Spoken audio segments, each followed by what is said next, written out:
Hi, Carrie. Hey, Jake. So, we got a book to talk about. Oh, do we ever? Yeah. Actually, I want to run through the introduction really quickly because I want to get to some things. Do you mind? Oh, okay. I don't mind at all. Let's get through it. All right. Hey, everyone. Welcome to Love You Like Crazy. This is where me and my friend Carrie talk about young adult books. Often there's swearing and there's always spoilers, so beware of that stuff. This episode, we're going to talk about Boys Don't Knit in Public by T.S. Easton, published in 2014. It's 273 pages, and a lot of them don't have a lot of text on them, so you can read it real quick.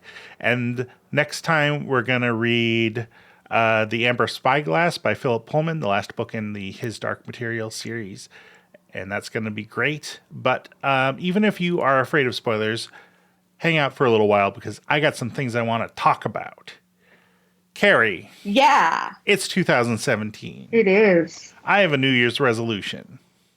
What is this resolution? I'm going to get someone to enter our goddamn contest if it kills me.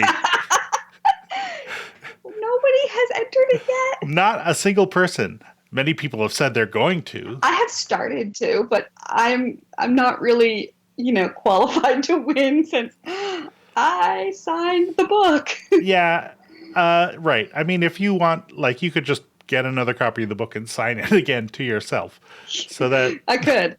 But yeah, I have a song I'm writing called I Cannot Take You to the Pumpkin Ball. If anybody would like to take that title and run with it, I give you my full permission. That would be great. So I don't necessarily want to go through the rules a whole lot. If you look back in the podcast feed, you should see a special short episode that's like 10 or 15 minutes long where we say what it's all about and what the prizes are and answer some questions. Basically, write some lyrics, send them in. If we like them, I'll turn them into music and record them. And seriously, y'all, we're gonna like them. It's gonna be fine. Just fucking write something. Yeah. Because I cannot take you to the pumpkin ball. Right. And we'll send you a book or a DVD.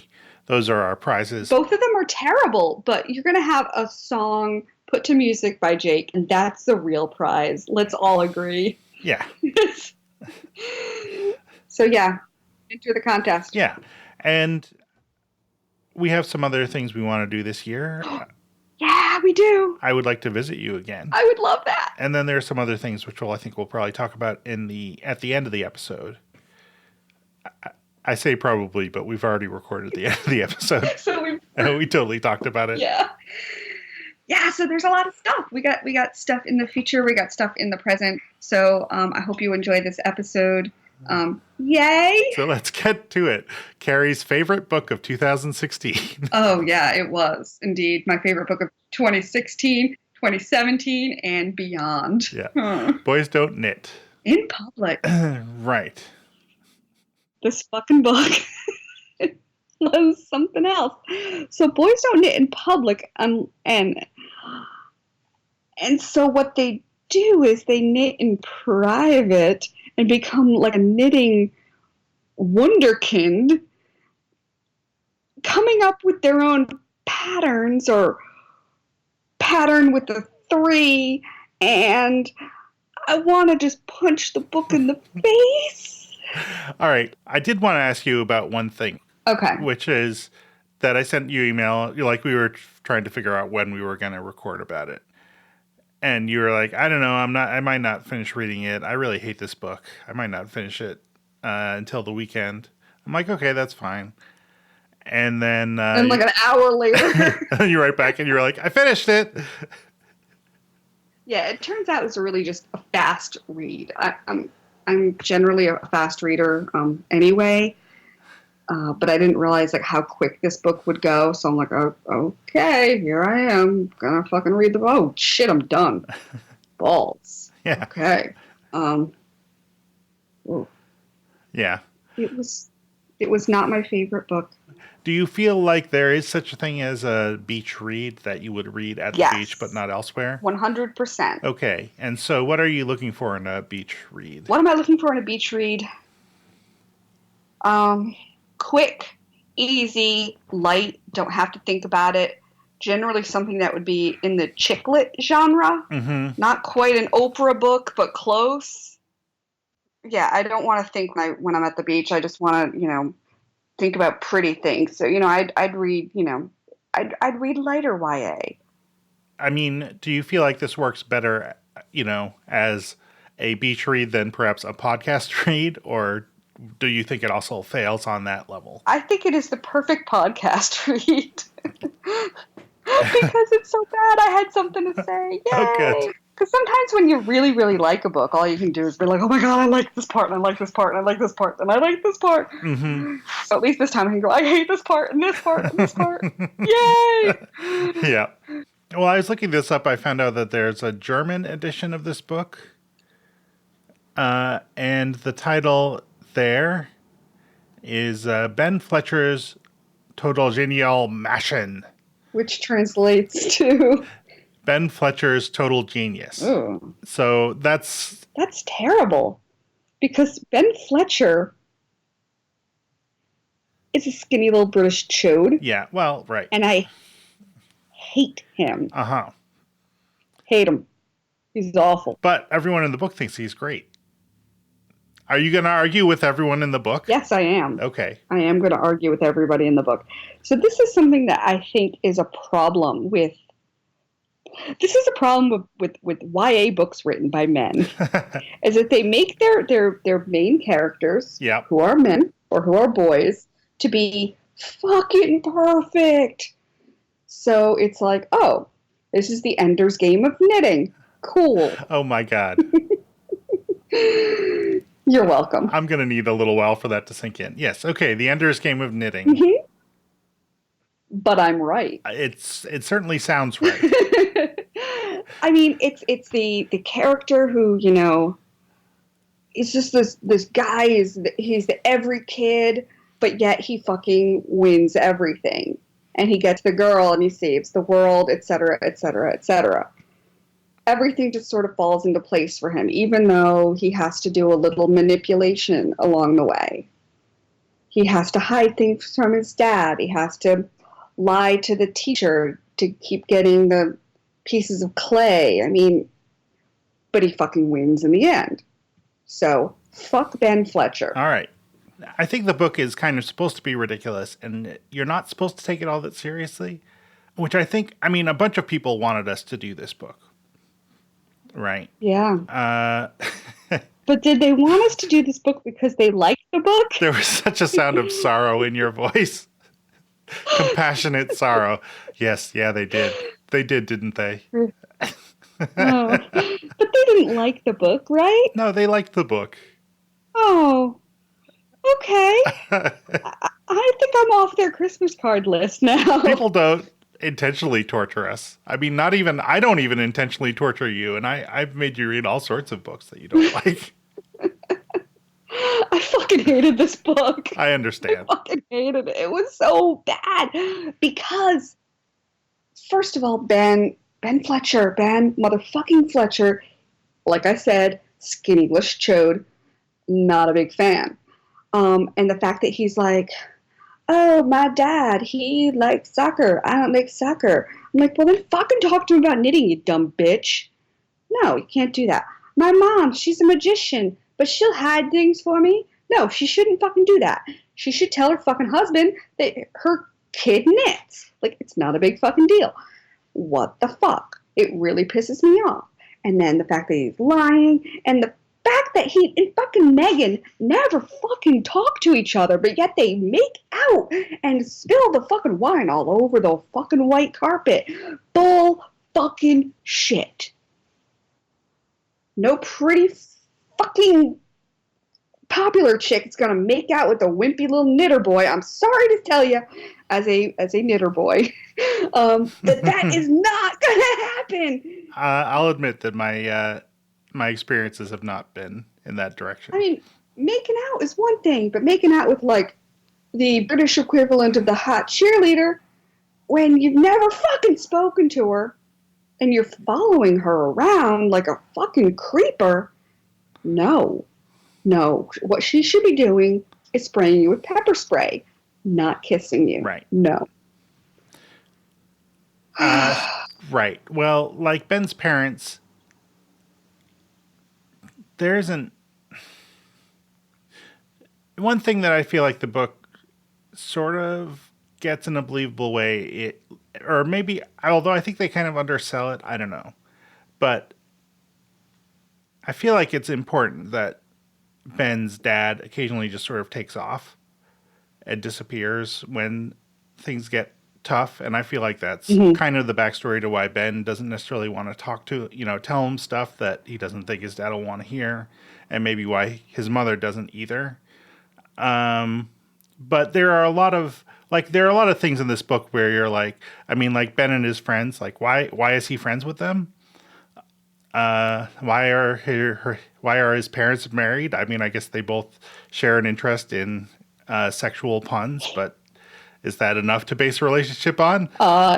It turns out that yes, it is. Yeah. I think in high school, especially, you're friends with the people who just happen to be around. And so these are probably kids that Ben went through, primary school with, and they just happen to still be his pals. I mean, when you're an adult, I think you pick and choose a little bit better. But I think when you're in high school, you just kind of like you're friends with people because they're there. Yeah, I guess that's true. I mean, they're not the best of friends, but they certainly do, come through for him at the end. So they're not also the worst. You talked about how this book has sort of weaknesses that you think often occur when a man writes a YA book with a male protagonist. Maybe I'm just sick of reading white men, so maybe that could be my problem here.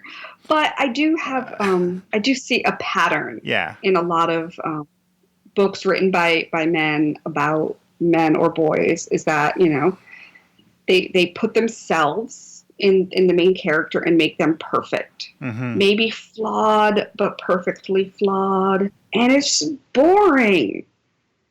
Man, I think it would have been a better ending if he'd gotten second place and that would have been the end of it. Instead of, oh, whoops, the chick got caught taking the test in 2 places and here she is being disqualified. When. Look at him, he wins. Like, that's great and all. But I think it would have been a better book if he tried his hardest and still didn't win. But his family loves him anyway, and his friends love him anyway, and Mrs. What's-Her-Name loves him anyway. And he still gets the girl. But instead, he has to win and have all these wonderful things happen, which is great, but it's boring. Yeah, I read this book. A bunch of people in my knitting group read it in like July. Mm-hmm. And then I read it end of July, beginning of August. And also I read this and The Haters and another book called, Drag Teen at around the same time. But all of those books had a lot of things in common. I would say that The Haters was the best written of the 3. Well, we did that one, didn't we? We did do that one. You didn't like that one either. I didn't hate it, and at least it didn't have a perfectionist ending. Right. I feel like that book kind of takes more liberties with the formula than the others. But I mean, Drag Teen, I think in particular, if we ever do Drag Teen, which I don't think we probably should, but Drag Teen is like kind of a combination of these 2 books, in that like there's a road trip. At one point, they run into a random famous person, which is straight out of the Haters. Mm-hmm. And then there's the big contest at the end, and there's someone who cheats. And, I mean, it's just real. And so reading those through 3 books back to back, I was like, there are a lot of kind of tropes here. And it made me kind of question how original any of them were. Although, again, I would say The Haters was the best of the 3. But even there, like, there are still things in there that I feel like are just kind of tropey in a way that more interesting books wouldn't be. So I think that you're right that this whole white male thing is part of that. I mean, they're all like white male protagonist, and then some friends, these friends who are sort of supporting characters. But on the other hand, we have never before had a book that our audience just demanded that we do before, and I thought we shouldn't ignore We have to them. give the people what they want. Yeah. Is this what they wanted? Who knows? We'll find out. I hope not. I'm sorry, y'all. It did have, it had some redeeming qualities. It had the Lollipop Lady. The Lollipop Lady is good. Mrs. Frensham. Yep. She was cool. Yeah. The fact that all of the, like, kind of punk kids in the book are totally afraid of her. It's great. She attacks some of them with a giant knitting needle. That's pretty good. And Ben keeps, like, going to her for wisdom and advice, and she's like, figure it out, and I'm sure it'll be fine. You're a smart kid. You'll do fine. I liked the fact that Ben's mom was a magician. That was fucking weird. And I thought that was funny. I mean, that's different. You don't normally have a parent who just happens to also be a traveling musician. Yeah. So, it's not the worst book I've ever read. It's certainly not something that I'm going to read the sequel to. Okay. Amen. I feel like this book is very slight. Like, if you wanted to say what the main plot of the book was, it's basically that Ben is a semi-unpopular kid who gets into trouble with the law, has to take a knitting class as a result. Which is also ridiculous, but continue. And ultimately wins the what is it? This knitting championship. Yeah. Junior division. So that's the basic plot, but that is not, that's not an entire book. So there's all this other stuff in there, some of which I kind of liked. Did you enjoy 50 Shades of Graham? I actually wrote this down in my notes. 50 Shades of Graham is the best part of this book. I thought... I want to read all of 50 Shades of Graham. Like, it was terrible, but it was, like, so perfect. Like, I'm leaving for the States tomorrow. We can never have sex again. Yes! Yeah. Oh, and when they were having sex in the elevator, Yeah. and everyone could watch them. Oh, just beautiful, beautiful. Yeah. Yeah, my notes say this is ridiculous. This is ridiculous. This chick's a bitch. 50 Shades of Graham is the best part of this book. Which chick is a bitch? Jeanette Fairbanks is a bitch. Katniss. However, yeah, my whole sentence is Jeanette Fairbanks is a bitch, and I love her for it. Sure. I mean, Jeanette Fairbanks has probably been knitting for much of her life. Maybe she learned it from her grandmother. I'm just going to assume she learned this from her grandmother. So maybe she learned it from her grandfather. Maybe she learned it from her grandfather, but boys don't knit in public. Sure. So she learned it from a grandparent, and she's been knitting for a while. And this fucking young guy wins? Fuck that shit. I'd be pissed too. Working my fucking whole life on this, working my tuchus off, and this Ben Fletcher, fuck him. So I was saying that she's a total bitch, and I love her for it. Got it. So the whole thing about Ben being, on probation is ridiculous. Like, the things he needs to do for probation are ridiculous. Like, I have not been on probation. No. But I have known people over the course of my adolescence who were on probation for various reasons. None of them had to keep a journal. Right. None of them were supposed to be, like, within 50 feet of the reasons that they were on probation. Never mind, go work with them every day and clean out their goddamn sheds. And none of them were required to take any sort of extracurricular activity. It was just like, don't fuck up and check in once a week. So, I have a question for you. Yeah, go for it. How believable are Ben Fletcher's knitting skills? Well, that's totally not.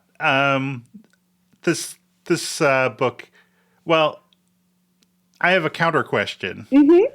Do you think T.S. Easton, author of Boys Don't Knit in Public, knits?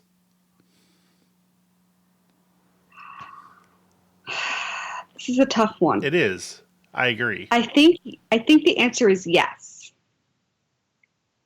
I think he probably does. He's probably not very good, but he probably at least learned how to knit a bit while or before writing the book. So I think he at least knows enough about basics casting on, what the stitches are called, but doesn't know enough detail to make it believable. Right. Because I guess what I come down to is like, I don't understand why you write a book about knitting like this if you don't knit yourself. Mm-hmm. I can't imagine a publisher going to someone and being like, hey, we want to, I guess knitting was hot 6 years ago, so maybe we should put out a YA book about it. But there were other YA books about knitting, and I don't know. I don't know, but I have a feeling that, I have a feeling he at least knows how to knit. He might not be the best knitter in the freaking world, but I have a feeling he probably knows how. Yeah. One of our correspondents, Stephanie Redacted, thinks that he doesn't know anything about knitting. And I understand. Here is kind of a smoking gun if you're inclined in this direction. Here's a little section of the book. Anyway, the bit I was doing involved using needles of 3 different sizes. I was getting more and more frustrated, especially as I knew I should be studying for maths. Then I lost a needle, a US size 3.5. It's one of my favorites, and I just couldn't find it anywhere. So there are 2 problems with that. For those of you out there who don't knit. I can spot one problem. There's no size 3.5. Yep. And? I have never used a pattern that used 3 different needle sizes at the same time.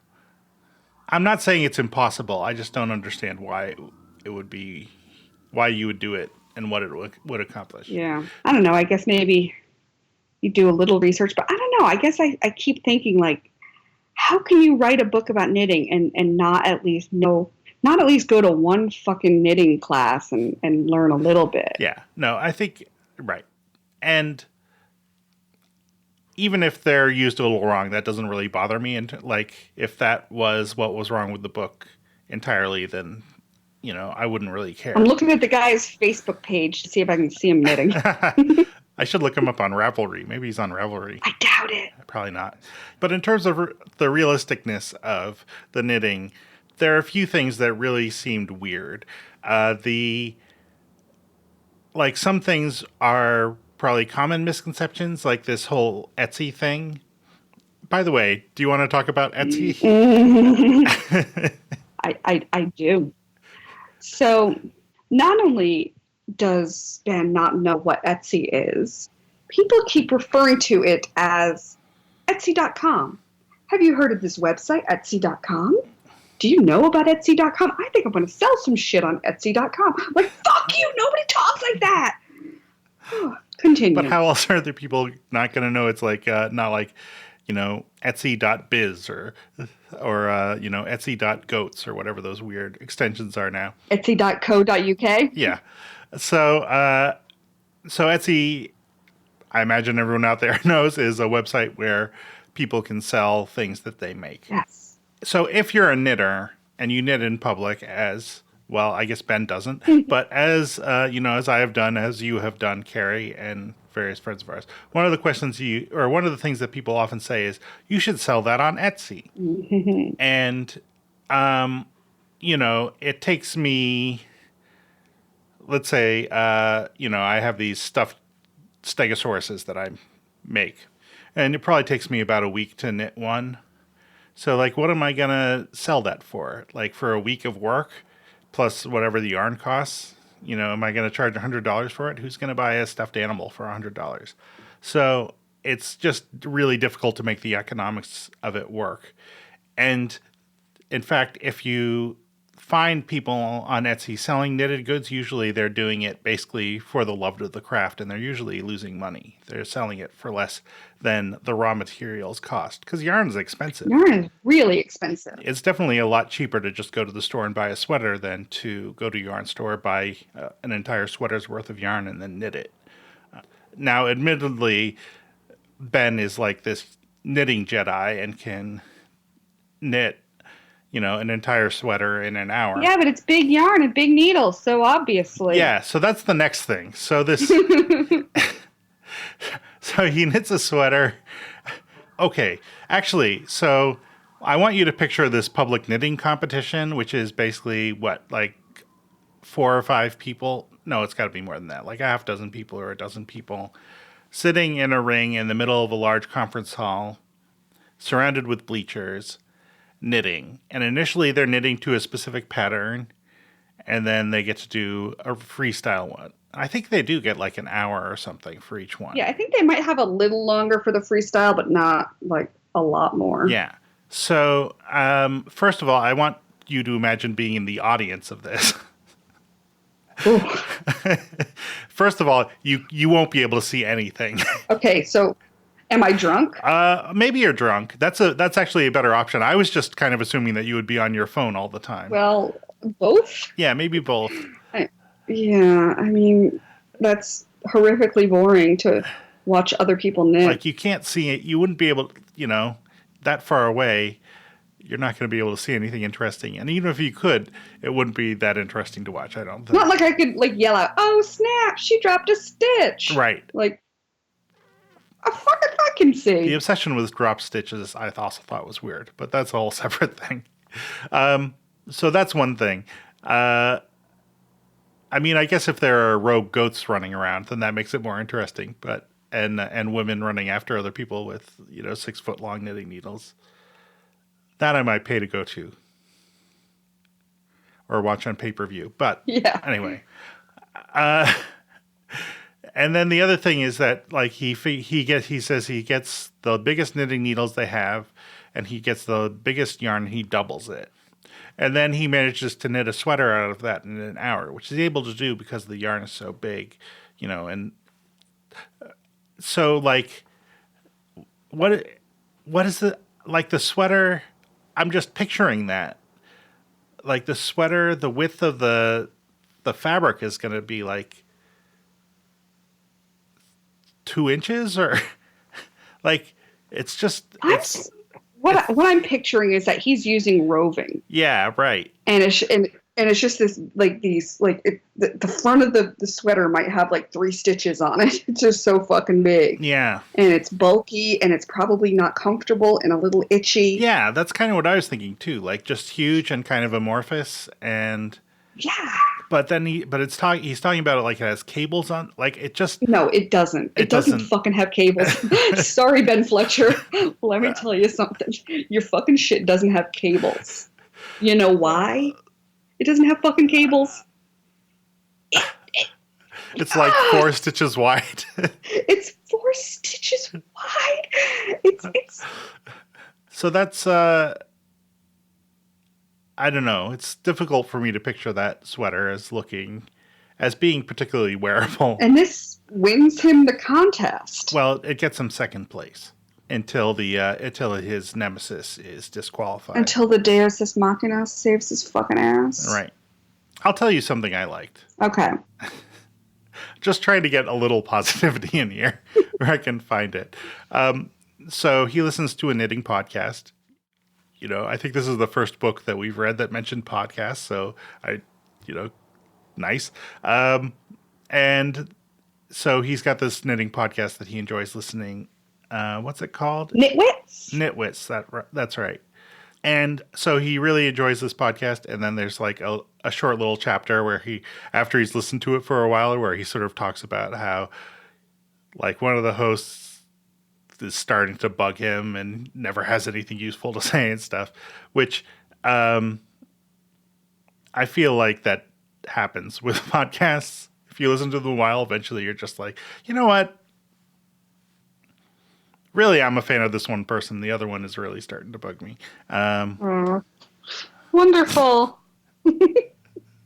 By the way, just 2 of us, and I'm really annoying. No, I don't think so. I think that if anyone's listening to this podcast because of me, they're not listening to it for the right reason. You know that my mother... Oh, I'm sorry. I'm so sorry, Mrs. Heller.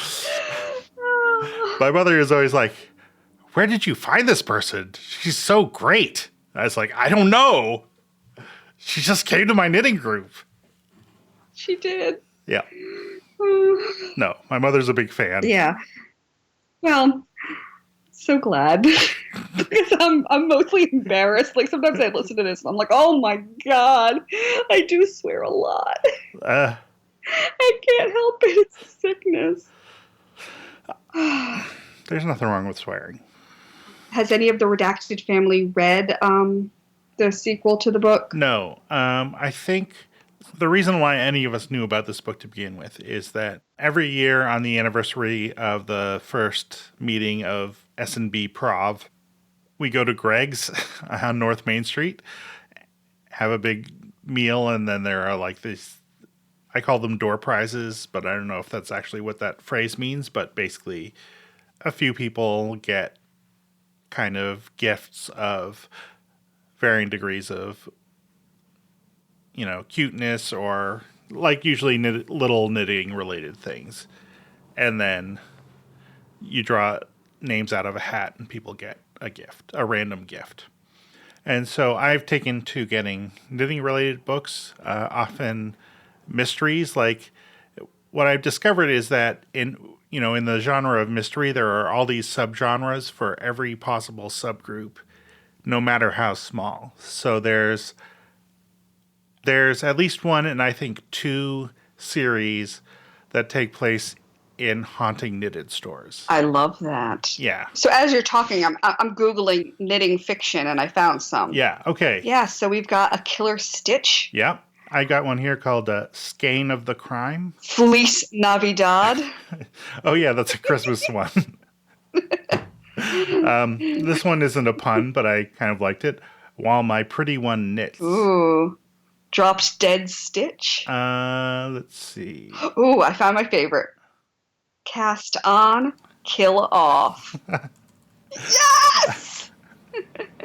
Yes, I definitely bought that one.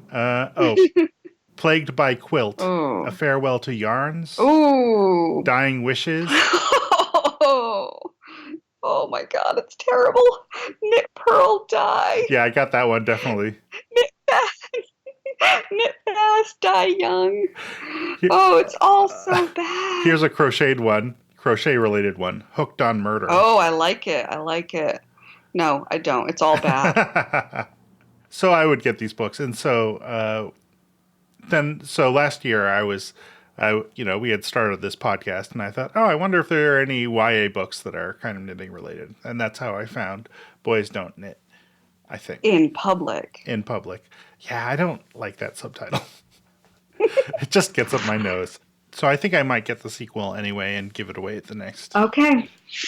Good luck with that. You should do that. I do not want to read it. We are not reading the sequel for the podcast. Yes, a preemptive veto. All right. So next time, we're going to finish off his Dark Materials. Very excited. So we're going to read The Amber Spyglass by Phillip Pullman. Yeah. So I don't know that I have a lot to say about that other than I'm excited to read it again. I'm so excited to read it. I'm going to have to reread the other 2 just to read this one, because even though, hasn't been that long, it's been long enough, and there are a lot of fucking characters. There are.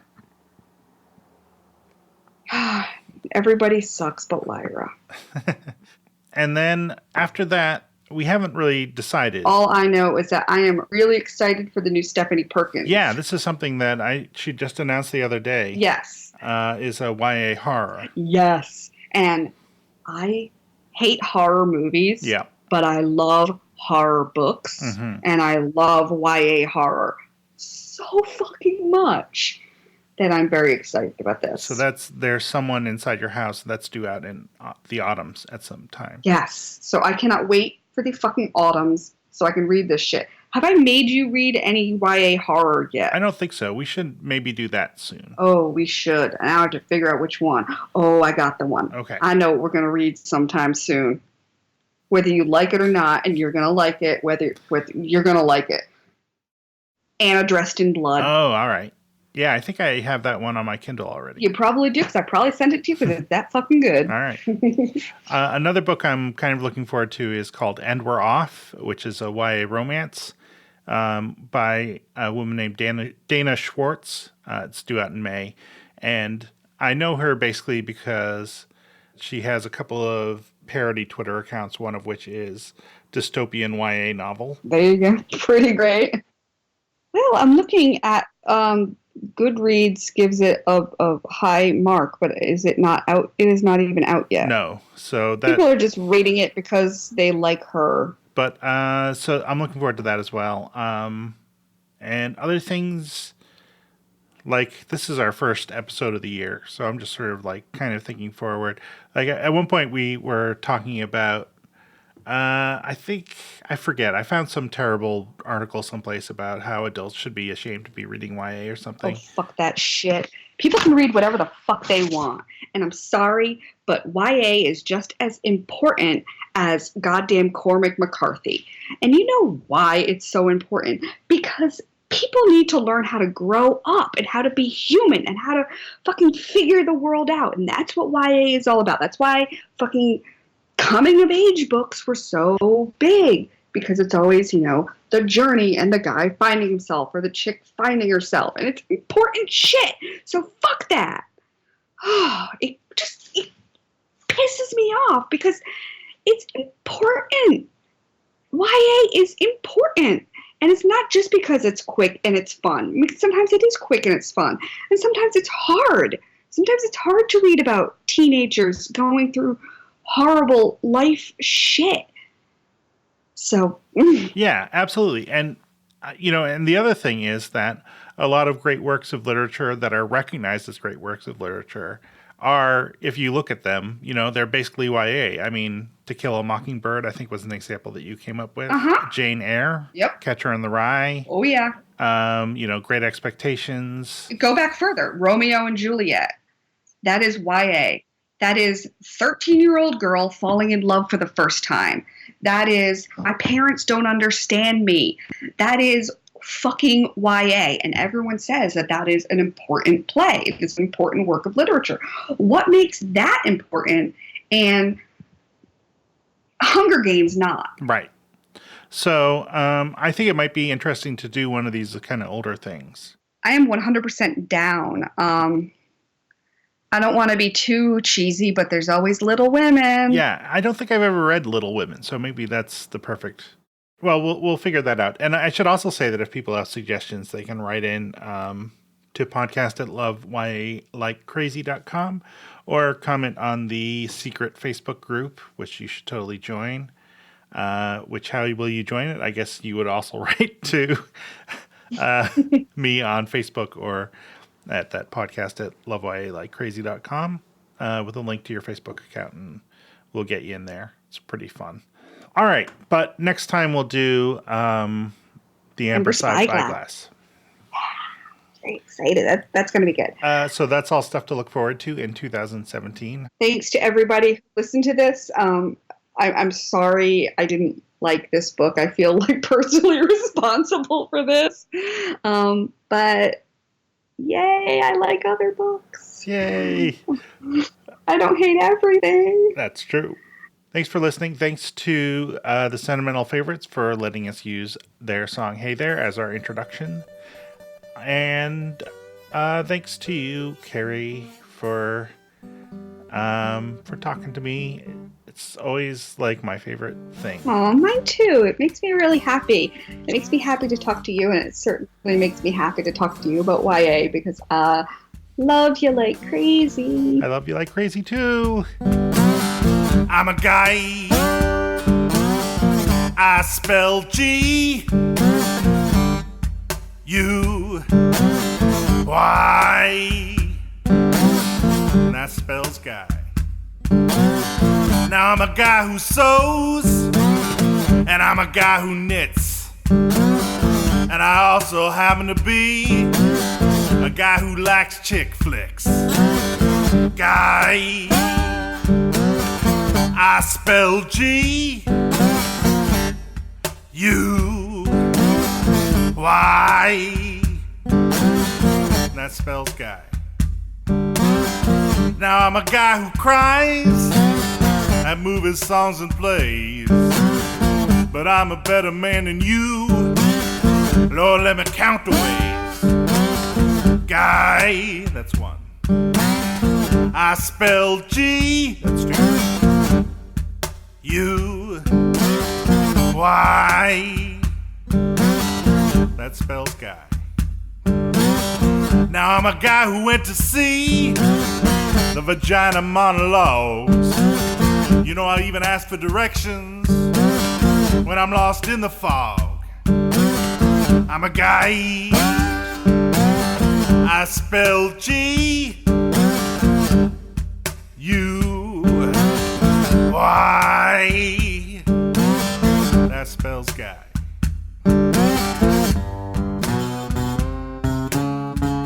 That's me, all right.